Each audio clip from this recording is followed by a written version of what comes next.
I gave Eddie Guerrero all of the WWE titles, simulated an entire year in Universe mode to see how many championships Eddie Guerrero would be able to have at the end of the year. So let's find out.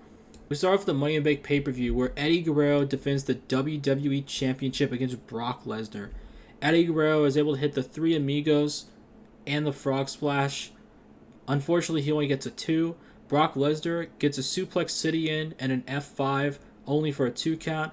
And then Brock Lesnar gets the Suplex City in for the second time and is able to pin Eddie Guerrero and win the WWE Championship from him. Oh, I forgot to add this in the original cut, but Brock Lesnar hit a massive F5 as Eddie Guerrero was jumping out the outside, and Brock Lesnar caught him in an F5, and I forgot to add that. It was super dope. Later in the night, we have a Money in the Bank ladder match with these 8 participants on the screen, because I'm not going to say them all.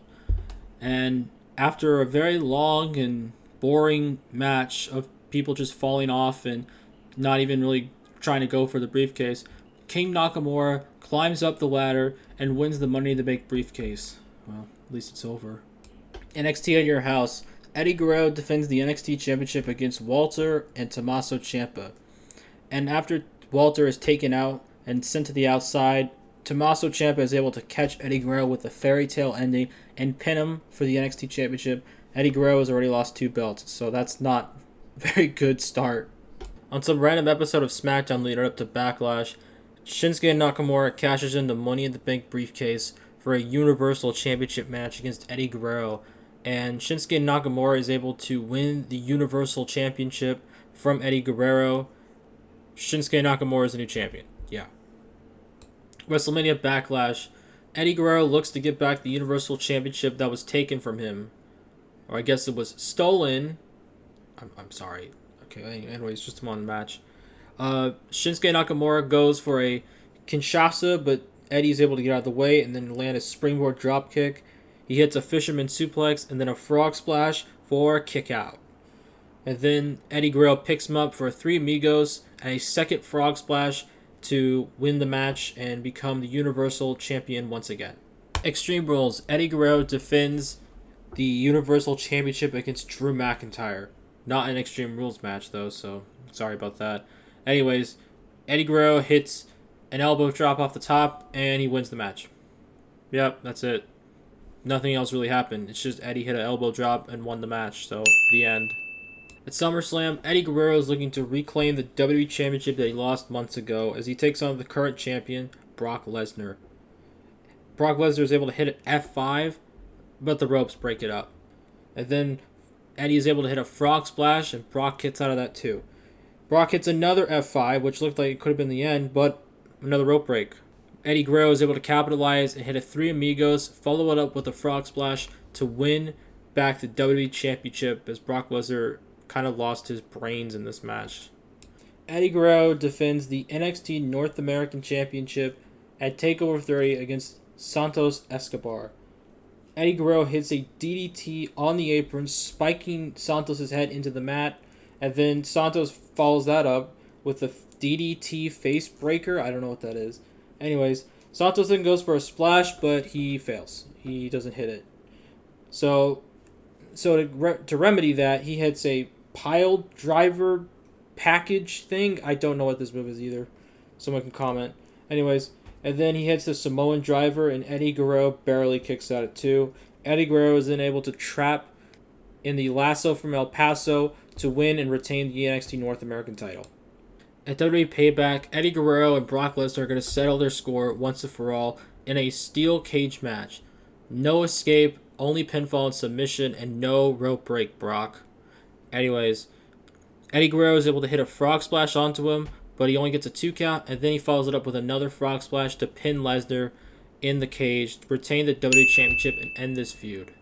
At Clash of Champions, Eddie Guerrero is forced to defend the Intercontinental Championship against Sami Zayn. Eddie Guerrero goes with a frog splash, but Sami Zayn gets the knees up, and then Eddie Guerrero is eventually able to hit a Three Amigos, and with his feet on the ropes, he's able to pin Sami Zayn and retain the Intercontinental Championship. So he lied and cheated and stealed, although I think only one of those were the ones that he did. So, TakeOver 31, Eddie Guerrero has to defend the NXT Championship against Samoa Joe. Samoa Joe is able to lock on the Coquina clutch, but Eddie finds a way out of it. And then Samoa Joe tries to go for a T-bone suplex, but Eddie counters that and hits his own T-bone. He goes to the top rope, goes for the frog splash, nails it for the 1, 2, and 3, and Eddie Guerrero retains the NXT Championship. Before we get to the Hell in a Cell pay-per-view, I want to ask you to like, subscribe, and comment. It really helps out, and your comments might actually be used for future videos. So, yeah, thanks for your support. Now let's get on to Hell in a Cell. At Hell in a Cell, Eddie Guerrero defends the WWE Championship against Seth Rollins, surprisingly not inside of a Hell in a Cell this time, and Eddie Guerrero proceeds to squash and bury Seth Rollins. He hits him with a Three Amigos and then a frog splash, pins him, and wins. Seth Rollins is buried and Eddie is still champion. We move on to the Survivor Series, where Eddie Guerrero has to defend the United States Championship against Jeff Hardy. Wait, inside of a Hell in a Cell? Wait, wasn't this supposed to be last time? Whatever, I don't care. Freaking game. Anyways, Eddie Guerrero and Jeff Hardy basically fight on the outside for the entirety of the match until the very end, where Eddie throws him in the ring and he hits a frog splash and pins Jeff Hardy. 90% of the match was on the outside and 10% of it was the finish. So Eddie Guerrero retains his title. At TLC, Eddie Guerrero is forced to defend the Universal Championship against John Cena in a tables match. So the odds are in John Cena's favor this time around. Anyways, John Cena hits a massive AA off the top rope, but it's only on the table that's folded down, so it doesn't count. So Eddie Guerrero is able to hit a powerbomb that goes through the table, and Eddie Guerrero wins or retains the Universal Championship. You know, it would have been a pretty cool spot if John Cena actually broke the table with that move, but you know what? Oh well. At the Royal Rumble, Eddie Guerrero defends the WWE Championship against the almighty Bobby Lashley. Bobby Lashley hits a Dominator and then follows it up with the Hurt Lock, but Eddie somehow finds a way to break out of it. He hits the Three Amigos and then a frog splash to pin and retain the WWE Championship against the Almighty. Later in the night, we have the Royal Rumble match. 30 men, only one goes to WrestleMania. And the final two in the match are Humberto Carrillo and Jinder Mahal. And Jinder Mahal is able to take out Humberto Carrillo, and Jinder Mahal, of all people, is going on to WrestleMania to fight Eddie Guerrero for one of the championships. At NXT Vengeance Day, Eddie Guerrero has to defend the North American Championship for the final time, maybe, against Cameron Grimes. Eddie Guerrero is able to hit a Three Amigos, but Cameron Grimes kicks out of that, so Eddie goes to the top rope, goes for a frog splash. Cameron Grimes gets the knees up and then follows it up immediately with a cave-in to pin Eddie Guerrero and become the North American Champion. At the Elimination Chamber, Eddie Guerrero is forced to defend the Universal Championship against Shinsuke Nakamura, Drew McIntyre, John Cena, Sheamus, and Roman Reigns, because he won't be defending at WrestleMania, so yeah. Anyways, Nakamura is eliminated by Sheamus by a bro kick, and then Eddie eliminates Sheamus with the frog splash. Immediately afterwards, Drew McIntyre hits a Claymore on John Cena to take him out of the match. Roman Reigns chokes out Eddie with a guillotine to eliminate him. And finally, McIntyre hits a Future Shock and Claymore combo to eliminate Reigns and become the Universal Champion, and getting his revenge from earlier in this vid. At Fastlane, Eddie Guerrero is made to defend the United States Championship against MVP, and Eddie Guerrero finishes off MVP with his own move. He steals his own move to pin him, the ultimate insult in wrestling. So far, Eddie Guerrero has So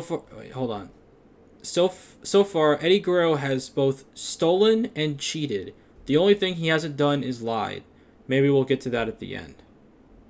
At Stand and Deliver, Eddie Guerrero is pulling double duty. He's going for the North American title and defending the NXT title, as he tries to reclaim the title that he lost back at Vengeance Day against Cameron Grimes. Eddie Guerrero hits a springboard DDT, and then Cameron Grimes is able to counter that and hit a flying... Fuck me. He is able to hit a flip bottom for a 2 count. Eddie goes for an eye poke, and Cameron Grimes counters that with a cave-in, and it was only for 2. Eddie Guerrero was able to hit a head scissors takedown and follow it up with a frog splash as Cameron tries to get out of the way, but too late, and Eddie Guerrero pins him for the win. And after the match, Cameron Grimes lies about giving a handshake, and he gives Eddie a low blow. So we've seen lying, cheating, and stealing, although one of those wasn't from Eddie. But hey, Eddie still retained the title, so good for him, I guess. Later in the night, Eddie Guerrero has to defend the NXT Championship despite already getting a low blow from earlier, as he defends the NXT title against Pete Dunne. And Eddie Guerrero comes in and just buries the crap out of Pete Dunne. He doesn't even finish him off with a frog splash. He finishes him off with the Three Amigos. Eddie Guerrero buries Pete Dunne, another burial in this video, and retains the NXT Championship. Time for WrestleMania, Night 1. Eddie Guerrero defends the Intercontinental Championship against Murphy. Murphy goes for something off the middle rope, but completely misses. So then Eddie's able to hit a Three Amigos, and he goes for the frog splash, but Murphy counters it with the knees, picks him up, Murphy's Law, and pins him and wins the Intercontinental Championship from Eddie Guerrero. When it all mattered, Eddie lost it all. Night 2, the main event. It is Eddie Guerrero defending the WWE Championship against the Royal Rumble winner, Jinder Mahal. And Eddie Guerrero buries him in 3 minutes again. Yep, he hits a frog splash, pins him, wins. Eddie Guerrero retains the WWE Championship, and now he's buried 3 people in one vid. Unbelievable. So, what have we learned? Well, Eddie Guerrero is good at cheating and stealing, but he's not very good at lying. The only thing that he's good at, other than those 2 things, is burying talent. And that is what Eddie Guerrero is. He buries, he cheats, and he steals. Thanks for watching, everyone. Peace out.